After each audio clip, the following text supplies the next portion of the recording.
Hope you're all doing really great. I can't complain much either. So, welcome all to another video on Arya and Judy States and Trails. By the way, are you planning to travel from US to India with your pet? Well, then here is what you need to know. You can travel with your pet in the same cabin with you, or as an excess baggage on the same flight, or as a cargo based on weight restrictions, and all of these three have different process. So, if your pet and its carrier weighs less than 7 kg or less than 15 pounds, then you can travel with them in the same cabin. And if they weigh more than that but under 32 kg or under 70 pounds, then you can travel on the same flight but as an excess baggage checked in like a luggage. And if they weigh more than 32 kg and more than 70 pounds, then you need to book them as a cargo, which is a whole different process. But to do all this, you will be needing a health certificate, airline approved crate, and advance booking. So stay tuned as I will be explaining all the steps one by one. Our dog weighed 49 pounds, so we flew her as excess baggage. This video will focus only on that process. Now let's start with documents required for travel. The first thing here is getting your dog's microchip and vaccinations sorted. They will need a 15-digit ISO compliant microchip. This is basically needed for proper identification during travel. Also, rabies vaccine is a must and it should have been given more than 30 days before you travel and not older than 12 months. Also, if your dog has a valid 3 years rabies shot given, then that works too. And make sure your dog is also vaccinated for distemper, leishmaniasis, parvovirus, and leptospirosis. And don't forget to keep all the vaccination records ready and signed off by your licensed vet. So, once your pet is microchipped, then go to official APHIS pet travel website. This is where you will find everything officially required to take your dog from United States to India. Scroll down and click on the section for dogs and cats, and there you will see 4 clear steps. In this video, we are going through each of these steps one by one. Step 1 is to get a health certificate from USDA accredited veterinary doctor within 7 days of your flight, basically confirming your pet is healthy and travel ready, and have it officially endorsed by USDA. Not all the vet is USDA accredited, so your regular vet may not be able to do this for you. Therefore, you can ask your hospital if they have someone who is accredited vet. Otherwise, ask them if they can refer you to a nearby clinic where they have one. Only USDA accredited vet can issue the health certificate that is valid for international travel. And basically in this visit, your vet will examine your pet and make sure all the vaccination records are up to date and see if your pet is okay, fit to travel. Here is what USDA endorsed health certificate looks like. You will see the USDA listed as the veterinary authority along with the date it was issued and the certificate number. It will have your name and contact details, your dog's microchip number, breed and vaccination information. It also includes the place of travel, destination country, and finally right at the bottom you will find the USDA's official endorsement stamp. You will be receiving this as a PDF from your vet through email. Once the USDA signs and returns your pet's health certificate, it is officially valid for 30 days. But here is the catch. Indian government requires that this certificate is issued within 7 days before your travel, and airlines know this too, and they take it very seriously. In our case, we were traveling exactly on the 7th day after the certificate was signed, and the airline staff were literally counting the days on their fingers, and it was so stressful they almost didn't let us board. So, to be on the safer side, always aim to get the certificate issued within 6 days of your travel date.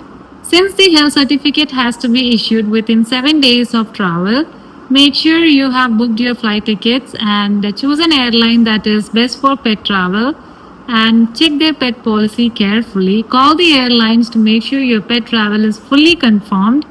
Also, keep in mind that USDA doesn't work on weekends, so if your vet visit is on a Friday, then your VHC upload might not even be reviewed until Monday, so that adds delay. To avoid all this, schedule your vet appointment early in the week and plan backwards from your travel date. Moving on to step 2, applying for DGFT license. It is an import license which is issued by Directorate General of Foreign Trade. This step is only needed if your pet is not relocating to India permanently. It means if you are just visiting or planning to take your pet back later, then this step is mandatory. But if you are permanently relocating your pet from US to India, then this step is not required for you guys. You can move on to my next step, applying for AQCS NOC. The application for getting DGFT license is completely done online at dgft.gov.in. Here you need to create an account and fill a form there. After filling it out, you'll be submitting it. Now, honestly, this form could be very hard to understand. It's not pretty straightforward. The categories, what they're asking for, is not easy to understand. So let me know if you have any questions in the comments, or if you want me to do a detailed walkthrough video on showing how to fill out the form step by step. Just let me know in the comments and I will be happy to do it. In our case, the approval took 1 to 2 months, so definitely apply early. At least 2 months is recommended.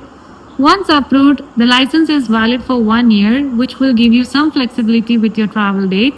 Here is a quick look at what actually the license looks like, so you know what to expect. This must be the first thing you must be planning to do, as this one takes more time. Even though I mentioned getting the health certificate as step 1, this is the first thing you will be doing before you do anything else. Moving on to step 3, applying for NOC. No objection certificate from AQCS, Animal Quarantine Certification Service office in the same city you are flying into. Now this is important. NOC should come from AQCS at your arrival destination. The entire process of getting no objection certificate is done via email. And honestly guys, these AQCS people, they are very professional and they respond very quickly. We got our NOC in just 2 days.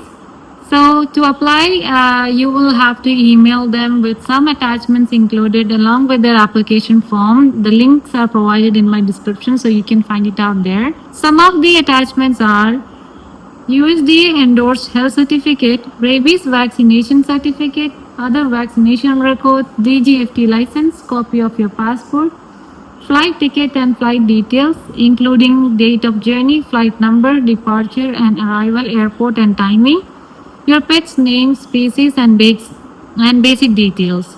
Also, there is no fee for getting NOC. It is completely free. Also, feel free to mention them if you have any emergencies. They are very helpful and they respond very fast. Here is an important tip. Always keep printed copies of all these documents with you and also attach them securely to your pet's crate, especially DGFT license, NOC, USDA certificate, vaccination records and flight details. Have them securely attached to your pet's crate.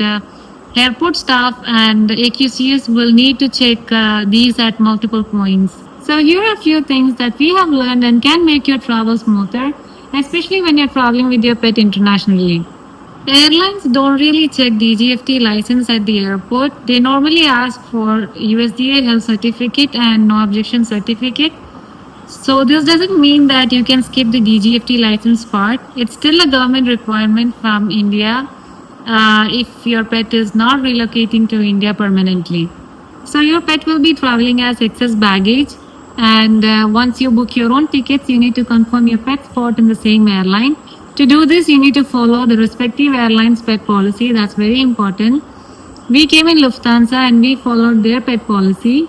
So you can find a form in their pet travel page. You need to fill this form. Basically, it requires PNR information.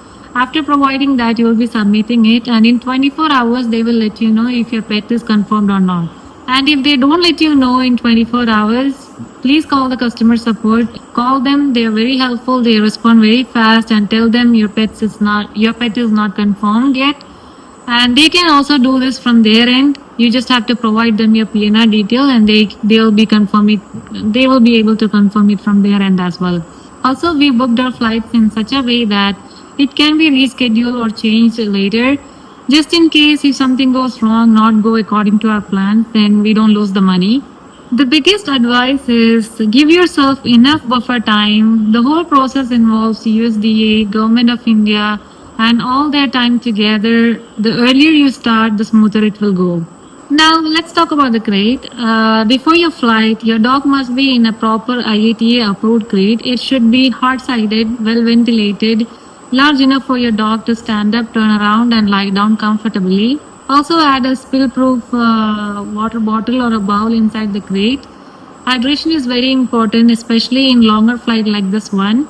Remember, airline staff will not feed or walk your dog once they are inside the flight. So it's your responsibility to prepare them before the flight. We made sure we fed Judy really well and gave her enough water and let her relieve herself. So please take care of that because they won't let you do these things once they are inside the flight. Also, make sure you have the tie-down rope to secure your pet's crate inside the airline. They will not be providing this. It's also your responsibility to get one. Label the crate clearly with your name, your pet's name, your contact details of both in India and US. Also, attach a clear Ziploc pouch including all the documents like no objection certificate, DGFT license, hair vaccination records, USDA health certificate, your flight information, everything. Don't forget anything. Just put everything inside that Ziploc pouch, secure it. Also, don't forget the live animal sticker, print and stick it yourself in advance. So this ensures your pet is treated properly during handling. Now let's move on to the final step. So once you land in India with your pet as excess baggage, here is what happens next. Head to customs and wait for your pet to be brought out. The people at customs will already have all the details about your pets since the AQCS will forward all the details that you have submitted to them earlier. So they have everything about your pet in their system already. After collecting your pet, you will have to take your pet to the nearby AQCS facility. They will go a quick quarantine checkup at the AQCS facility. This is mandatory, so you cannot skip that. This is usually a quick health checkup. They will inspect your pet and see everything is okay. They'll go through your documents and see everything looks good. And if your pet looks healthy, they'll clear you on spot. This is also when you will receive the original stamped NOC from AQCS, so don't forget to collect them. You will need them if you want to go back. Here is more information, or just call it as tips based on our experience. Just remember, not all airlines will allow pets. It's really important you call the airlines and know their pet policy before you book your tickets.